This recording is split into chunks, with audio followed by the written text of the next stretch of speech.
खुश रहा, आनंदी रहा, आरोग्यपूर्ण रहा हीच आई तुळजाभवानीच्या चरणी प्रार्थना. चैत्र नवरात्रीच्या खूप खूप शुभेच्छा आणि नववर्षाच्याही खूप खूप शुभेच्छा. आई चैत्रगौरीचा अशी सेवा करून मनाला किती प्रसन्न वाटतं, हो की नाही. आणि चैत्रामध्ये नवीन फळ आलेलं असतं, आंबा नाही का, कैरी. म्हणून आईला आंब्याचं पण म्हणजे उन्हामध्ये त्रास होतो, म्हणून मग आंब्याचं पण डाळ कांदा असं आवडतं. पुरणपोळी तर आवडते, खीरपुरी असा नैवेद्य द्यावा लागतो. आणि नवीन वर्षाचं स्वागत करण्यासाठी जणू काही ही देवी आपल्याला प्रवृत्त करत असते की सेवा करा, धनधान्याची सेवा करा. म्हणून हे धनधान्य, कारण अन्नदेवता आपल्याला धान्य, फळं, भाज्या सगळ्या काही देत असते. म्हणून अन्नपूर्णा मातेची ही सेवा असते. अन्नपूर्णा मातेची सेवा फळं, फुलं, भाज्या अशाने करायची असते, नाही का.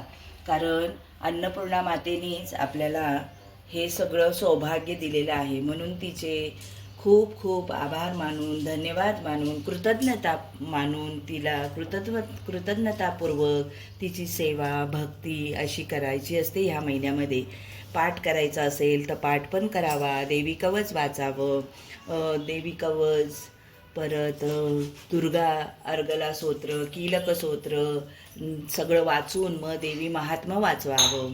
मग नंतर आपण रोजच सेवा करताना सिद्ध कुंजिका स्तोत्र गावं, अशी देवीची उपासना करावी, देवीचं अष्टक म्हणावं, महालक्ष्मी अष्टक गावं.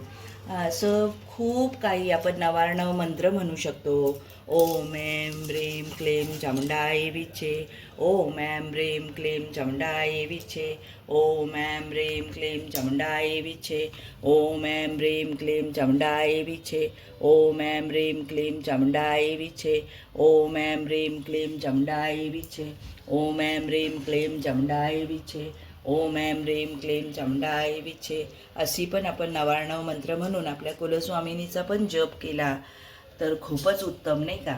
आणि आपल्या कुलस्वामिनीची सेवा करून आपण ह्या देवीची पूजा आपण तर वर्षभर करतच असतो, पण तिची कृतज्ञता मानण्यासाठी जणू काही ही नवरात्र असते.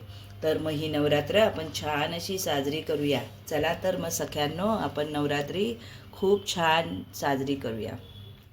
ज्योत आई लाविली आता, आई लाविली आता, भक्तिभावे उवाळीन अंबिके माता, तुला अंबिके माता. भावानी भक्तीने आई दारी मी आले, अल्पमतीने तुझे गुण गाईले. चुकले माकले आई क्षमाही करी, दासीसी सेवा तू मान्यही केली. विश्वाची जननी आली धावूनी आता, आम्ही तव चरणावर ठेविला माथा. कर्पूराची ज्योत आई लाविली आता, भक्तिभावे ओवाळीन अंबिके माता, तुला अंबिके माता. भक्तिभावे ओवाळीन अंबिके माता, तुला अंबिके माता. कर्पूरगौरं करुणावतारं संसारसारं भुजगेन्द्रहारं सदा वसन्तं हृदयारविन्दे. भवं भवामी सहितं नमामि,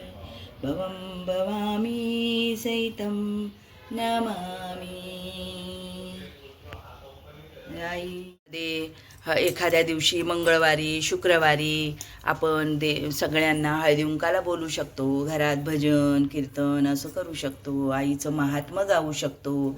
आणि सगळ्यांना सुहासिनींना हळदी कुंकू असं देऊन तिचा मान ठेवून सौभाग्य अलंकार देऊन तिचा सत्कार करावा.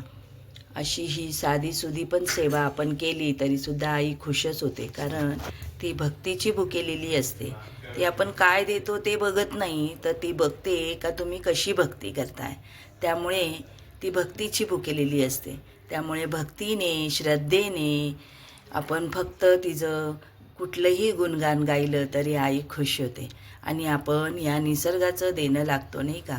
आणि या निसर्गामध्ये आपल्या अन्नपूर्णा मातेने आपल्यासाठी धनधान्य याची सोय करून दिलेली आहे. तिची लेकरं कोणीच उपाशी राहू नये म्हणून फळं फुलांनी बहरलेलं हा आपण निसर्ग बघतो. त्यामुळे तिची धन्यता, तिची कृतज्ञता तर आपल्याला पाळायलाच पाहिजे आणि मानलीच पाहिजे. हे आपलं सगळ्यांचं कर्तव्य आहे. आणि आपलं बघून आपली मुलंही, आपली पुढची पिढीही हे सगळं करायला पुढे पळते नाही का. आणि पळालीच पाहिजे नाही का हे सगळं काही करण्यासाठी. तर अशी साधी भोळी पूजा करून आपण आईचं सेवा करावी. जय अंबे आई कुलस्वामिनी नमः. आई तुळजाभवानीच्या नावाने चांग भलं, आई काळूबाईच्या नावाने चांग भलं. जय अंबे. अन्नपूर्णा मातेला अशी झुल्यामध्ये बसवली जाते. अन्नपूर्णा मातेला धनधान्याच्या म्हणून आपण राशीवर, तांदळाच्या राशीवर ठेवून तिला झोक्यामध्ये बसवलं जातं. तिला तिच्या आवडीची फळं फुलं, आवडीची काय तिनेच आपल्यासाठी बनवलेली अशी तिला फळं फुलं असा नैवेद्य दिला जातो. फुलांनी सजवलं जातं, फळांनी तिला नैवेद्य दिला जातो. खीरपुरी, पुरणपोळी, आपण जे काही खातो ते तिला आवडीने तिथे दिलं तरीसुद्धा ती खुश होते. आणि कैरीचं पन्हं आपण सुहासिनींना द्यावं, हळदी कुंकू द्यावा, तिची ओटी भरावी, असं हे साधं सुधं आपलं संस्कार आहेत आपले हे. तुम्हाला आवडली का ही पूजा, ही सेवा आवडली का, तर नक्की लाईक करा, शेअर करा, सबस्क्राईब करा. जय अंबे.